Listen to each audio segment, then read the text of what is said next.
With the Olympics this year, here's someone who knows exactly what it's like to compete. Debbie, which Olympics have you been to? I was a spare in Sydney. I competed in Athens, Beijing and London. 4 Olympics, wow. And what's your sport? My sport is rowing, yep, so most of the time I've been in quads. Did you win any medals? Silver medal in Athens and a silver medal in Beijing, and between times we won some gold medals at the World Championships as well. We've got some footage here from your final of the Athens race. Take a look and tell us what you were thinking. Oh wow, we were such a smooth crew, you know. Those girls are some of my best friends.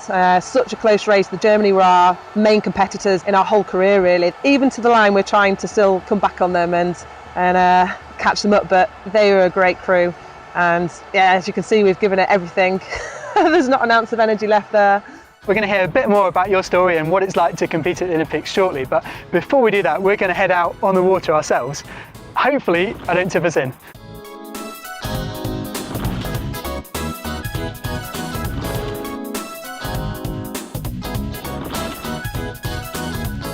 Well, that was lots of fun, but important question, do you think I could make the Olympics? Well, I don't want to dash your hopes, but I think a bit more practice and maybe ask me again in 4 years' time. 4 years of practice, oh dear. When you were training for the Olympics, what did that involve? It's pretty full-on training. We train 2 or 3 times every day. It's all year round. Wow. Racing in the summer and trialling in the winter. You must have to eat a lot of food. We do eat a lot of food. We're burning off the calories. You know, I would eat 5,000 to 6,000 calories a day. So 4 years of training for basically 6 minutes. Is it worth the pressure? I absolutely love competing. For me, the training is for the racing. So, you know, we put pressure on ourselves every day, different pressures with the racing, but it's definitely worth it. I've been blessed with the opportunities and the talents to be able to row. I'm going to go and I'm going to grab them and take them. Brilliant. Now, your second Olympics was at Athens. It must be amazing representing your country and standing on that podium. How did you feel picking up that silver medal? Being presented with an Olympic medal is something that's really difficult to describe. Even between the 4 of us, we hardly said any words. We just stood with our arms around each other, you know, acknowledging what we were achieving and really the highs and lows and the ups and downs that had gone before, the tears that we'd shared, the lows, the highs. Yeah, very special moment. Jumping 4 years on, we're at the Beijing Olympics. We've got some snippets here of your final race. I just wonder if you could give us a bit of commentary, sharing how you're feeling through that race. Yeah, we came into this race as one of the favourites, current world champions, and we were determined. You know, we were leading the race at that 500 metres gone, and that's where you want to be. You can see what's going on. Even coming into the last 500, we were in front, but the Chinese crowds were so loud, you know, that home advantage.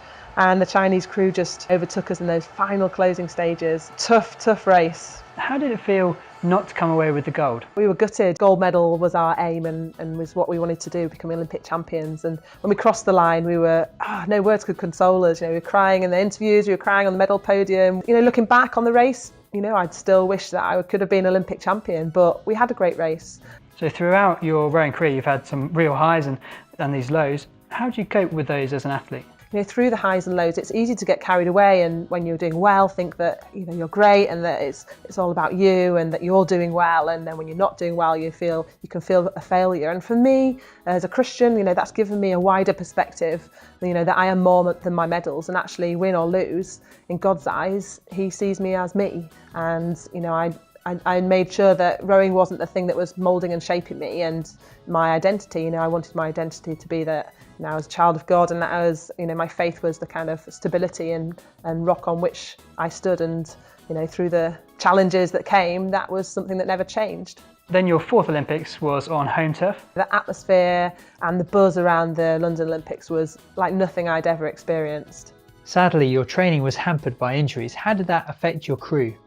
Injuries are always tough, especially in the lead up to a major race. It can really affect the confidence of a crew. But for us to make the final actually was a great achievement. Really, to be a part of the wider games and the amazing team that did so well was still a great honour and privilege. You mentioned earlier that you're a Christian. How does that make a difference to you as an athlete? As an athlete, you know, yes, I was motivated to want to do well, to win medals, but actually my main motivation was the fact that, you know, God had given me the talents and the opportunities in front of me, and, you know, I didn't want to waste them. I wanted to honour Him by, you know, taking hold of life and embracing the things that were in front of me, and that was a big part of my training and very freeing as well. So rather than trying to be pleasing other people or trying to be something or someone, actually I just absolutely loved the fact that I was there, and yes, I wanted to do well, but to honour him in how I trained, how I responded to things, how I reacted in highs and lows. And for me, it was about an audience of one, and that was God. Would you define yourself as a person as a Christian or as a rower?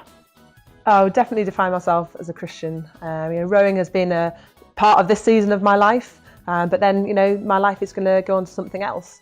Often we're searching for the next thing that's going to make us happy, but actually, things don't last. And then we're searching for the next thing. And the only way we can be truly at peace and have that happiness and completeness is, having that right relationship with God and knowing Jesus. So, for me, my medals are not going to come with me when I pass away. So in the light of eternity, knowing Jesus in my life is the most important thing, more important than any medals or successes the world could offer.